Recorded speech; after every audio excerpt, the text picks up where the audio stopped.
Bismillahirrahmanirrahim. Assalamualaikum warahmatullahi wabarakatuh. Ketemu lagi dengan saya Muhammad Hafid di channel Ngoding Pintar.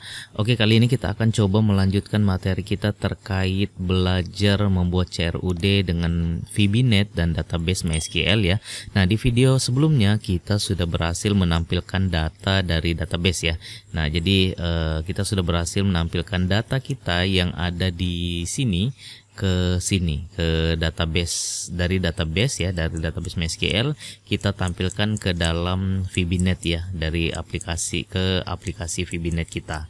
Nah, jadi ini kita sudah berhasil. Kita akan coba lanjutkan gimana caranya untuk simpan data masuk ke dalam database MySQL kita ya. Jadi tadi kita berhasil menampilkan dari database ke dalam aplikasi. Sekarang kita coba dari aplikasi masukkan ke dalam database ya. Nah, gimana caranya? Silakan teman-teman buka kembali projectnya, lalu silakan teman-teman klik tombol simpan ini ya, klik 2 kali tombol simpan ini. Kemudian di dalam sini kita akan coba buat gini. Kita try ya. Lalu di sini kita buka koneksinya, connect, disconnect ya. Nah, jadi usahakan selalu begitu ya, connect, disconnect gitu ya. Kemudian di dalam sini kita coba buatkan gini.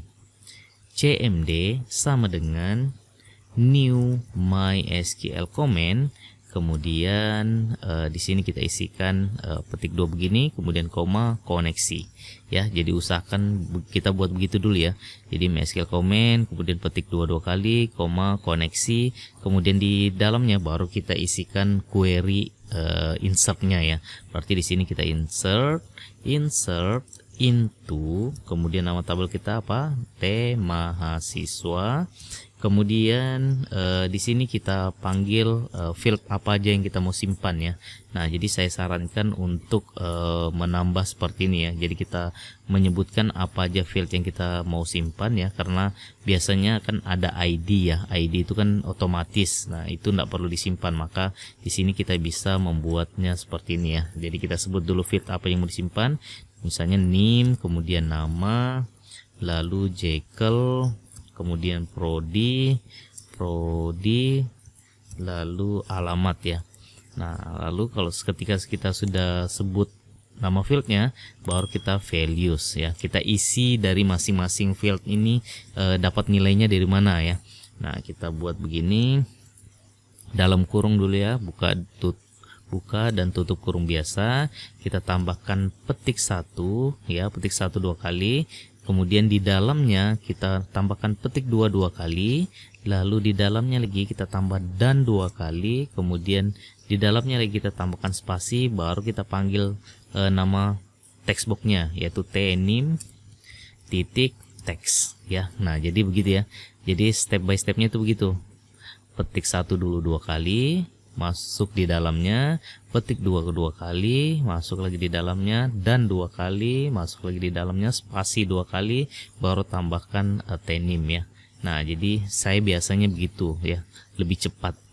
Jadi sekali lagi misalnya begini, petik 1 2 kali, masuk ke dalamnya, maksudnya ke dalam sini ya, ke dalam antara petik 1 ini ya. Kemudian petik 2 kali, masuk lagi di dalamnya, dan 2 kali, masuk lagi di dalamnya, spasi 2 kali seperti itu. Kemudian baru sebutkan namanya nama titik teks ya.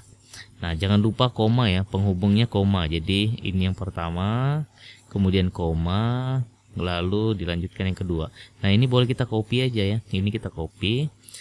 Nah, tambah dulu koma, kemudian pastekan. Kita tinggal ganti ya, name, nama, sama Jekyll. Nah, untuk Jekyll ini kita buatkan dulu pengujiannya ya.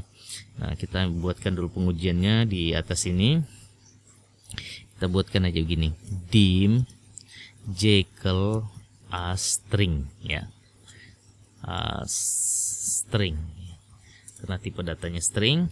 Kemudian di sini kita buatkan pengujian begini, if pria titik checked sama dengan true, maka Jekyll-nya sama dengan pria. Nah, pria.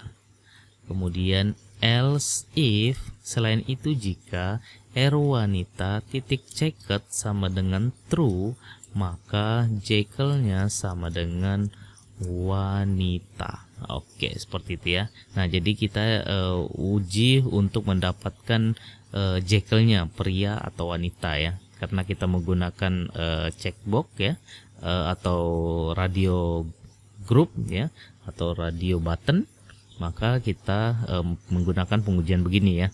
Untuk mendapatkan nilai ini kita tampung ke dalam variabel Jekyll ya. Berarti di sini itu tidak menggunakan titik teks ya. Langsung aja, karena dia nama variabel berarti langsung aja Jekyll. Oke. Nah, kemudian koma.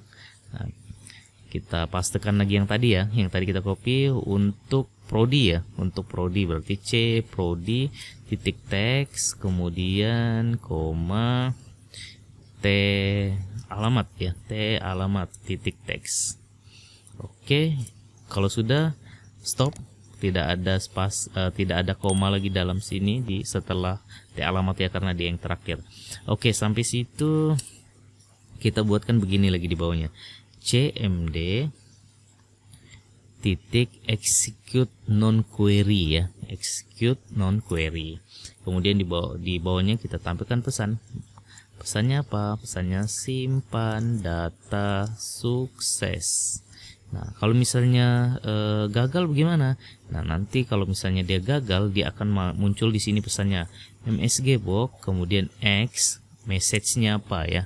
Nah, X-nya itu dari sini ya, X-nya itu isi dari sini. Nanti dia akan menangkap pesan errornya, lalu ditampilkan di dalam message box ya.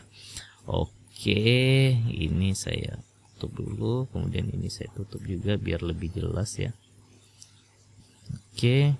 Nah, jadi ini codingannya ya. Jadi jangan salah ya. Jadi jangan salah. Ini kita coba ambil sini. Oh, sama aja ya. Oke. Nah, sampai situ kita sudah berhasil membuatkan simpannya ya. Tapi belum kita coba nih. Kita coba dulu ya. Ini kita pastikan dulu betul. Silahkan teman-teman cek lagi, takutnya ada typo ya. Oke, kalau sudah kita coba jalankan. Masukkan NIM, misalnya 2050001. Kemudian namanya Cima. Lalu dia wanita. Kemudian jurusan sistem informasi, alamatnya Juwata Laut. Kemudian ketika kita tekan tombol simpan, muncul pesan simpan data sukses. Ketika kita oke. Nah, di sini belum nampil nih karena belum ada kita tampilkan datanya. Namun kita coba cek dari database ini, yang tadinya 2, ketika kita browse, nah jadinya 3 ya. Ada 2050001 Cima ya. Oke, sampai sini berarti kita sudah berhasil menampilkan atau menyimpan data kita ya. Nah, karena di sini sudah berhasil, kita boleh membuat paling bawah lah ya. Paling bawah sini itu kita panggilkan tampil data dan kosongkan datanya ya. Caranya untuk yang button kosong ini kita panggil ya. Jadi seolah-olah dia diklik. Caranya gimana? Caranya kita boleh begini. B kosongkan underscore klik, yang ini kita pilih ya, underscore klik, baru di dalamnya kita buat sender, E. Nah, jadi seakan-akan dia diklik ya. Nah, kita coba lagi. Saya jalankan 2051001. NIM-nya namanya IPA wanita, kemudian jurusannya TI S1 Teknik Informatika Lingkas Ujung. Saya tekan tombol simpan, simpan data sukses, kemudian nanti akan otomatis masuk sini ya. Jadi IPA sudah masuk dalam sini, otomatis di database MySQL kita juga sudah masuk ya. Oke, jadi sampai sini kita sudah berhasil membuat simpan data kita ya. Nah, jadi silakan teman-teman perhatikan baik-baik ya. Kalau misalnya terjadi error, lihat pesan errornya apa. Jangan panik dulu ya, jangan panik dulu. Lihat dulu pesan errornya apa. Kemudian coba dicari ya. Misalnya ada typo atau apa ya. Biasanya itu paling typo atau kurang koma atau apapun itu, silakan dicek baik-baik ya. Nah, intinya di sini petik 1, petik 2 dan nama textbox, kemudian ditutup dengan dan, kemudian petik 2, petik 1 ya. Oke, jadi silakan teman-teman pastikan dulu berhasil ya. Kalau sudah berhasil, nanti kita akan coba lanjut ke menampilkan data. Jadi kita mau tampilkan datanya, ketika tekan NIM kemudian enter, nanti muncul datanya otomatis. Oke. Ya, oke, jadi sampai sini saya rasa cukup ya. Silakan teman-teman simak baik-baik. Kalau misalnya sudah sukses, kita akan lanjutkan ke video selanjutnya. Oke, semoga jelas. Sampai ketemu di video berikutnya. Salam ngopi.